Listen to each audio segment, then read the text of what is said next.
l'esprit de Mejnoun s'aliène entièrement.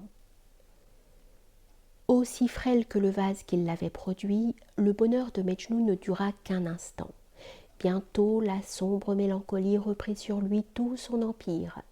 Assis à l'ombre d'une épine sauvage, stérile enfant du désert, il cherchait un abri contre l'ardeur dévorante du soleil irrité, lorsqu'il aperçut de loin une caravane brillante, dont les riches palanquins annonçaient des personnes de distinction. Bientôt, il la vit faire halte et dresser ses tentes pour prendre quelque repos. « Quel peut être ce peuple ?» se dit à lui-même. « Ciel, si c'était Leila !» Et son imagination décevante comme celle d'un amant le berçait un moment de cette pensée chérie. « Mais non, s'écria-t-il ensuite, non, le destin ennemi ne peut m'accorder une telle faveur, non, ce ne peut être Leila. » Cependant, d'une des tentes du camp, il vit s'avancer dans le désert un groupe de femmes qui, en laissant flotter avec grâce leurs robes légères, portaient leurs pas de son côté. L'œil attentif, il cherchait à découvrir quel motif les animait, et de leur côté, elles se demandaient quel pouvait être ce malheureux perdu dans cette solitude, lorsque ne se trouvant plus qu'à une faible distance. Quel objet se présenta au regard de Mejnoun? Leila au milieu de ses compagnes. Je laisse à la sensibilité à se figurer les doux transports, la délicieuse ivresse où restèrent plongées ces deux victimes de l'amour. Elle seule peut aussi concevoir tout ce cure de douloureux leurs adieux déchirants. Après tant de tourments et de vives souffrances, lui dit Mejnoun, la trace fugitive de tes pas s'est imprimée un instant sur ce sable humide de mes larmes. Tu n'as fait que passer et déjà tu m'abandonnes. Qui sait où désormais et comment il me sera permis de te revoir? Je dois à mon tour traverser encore cette terre, lui répondit Leila. Si tu te fixes dans ce lieu, j'adoucirai par ma présence les ennuis de ta solitude et satisferai ainsi moi-même au désir le plus ardent de mon âme.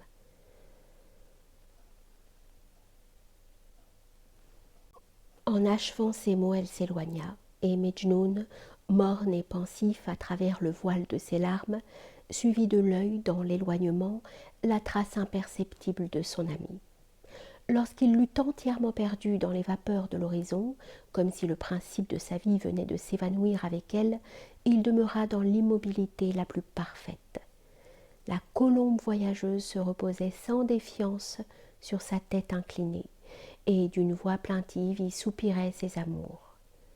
Leila, à son retour, saisissant un moment où l'excès de la chaleur avait plongé dans le sommeil tout ce qui l'entourait, s'élance ivre de joie hors de sa litière, et de son pied délicat que couvre une chaussure élégante, elle effleure à peine le sable dans la marche rapide qui la porte vers son bien-aimé. Mais hélas, que devient-elle en apercevant dans ses regards le trouble de l'égarement? Ravie dans la plus profonde extase d'un amour fantastique, son œil vague ne brillait plus que d'une lueur incertaine, comme une étoile pâlissante perdue dans les flots de pourpre que le soleil couchant verse sur l'horizon. En vain elle l'appelle d'une voix douce et caressante.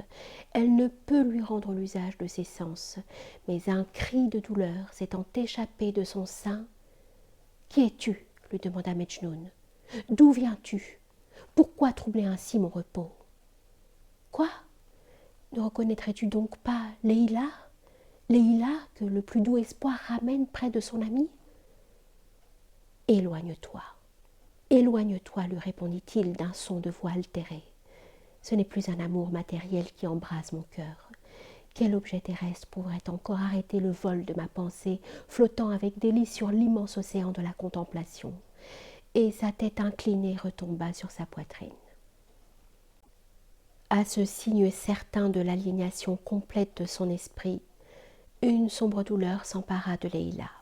« Infortunée !» s'écria-t-elle, dans toute l'amertume de son cœur, victime déplorable de l'amour que ces charmes trop funestes ont allumé dans ton sein, à peine as-tu joui de la plus légère faveur, et ta raison s'est égarée et te voilà tombée dans un abîme de maux irréparables. Grand Dieu, il n'y a donc plus d'espoir, et c'est dans cette situation affreuse qu'il faut que je l'abandonne. Hélas, nous fûmes pendant quelques instants si heureux, la nature nous souriait avec tant de charme, tout à coup des cruelles nous séparent, et semblables à deux tendres fleurs que le souffle brûlant du sémoum a desséchées, nous allons tomber sous la faux dévorante de la douleur. Elle jeta un dernier regard sur Mejnoun et se traîna languissamment vers le camp où le sommeil régnait encore.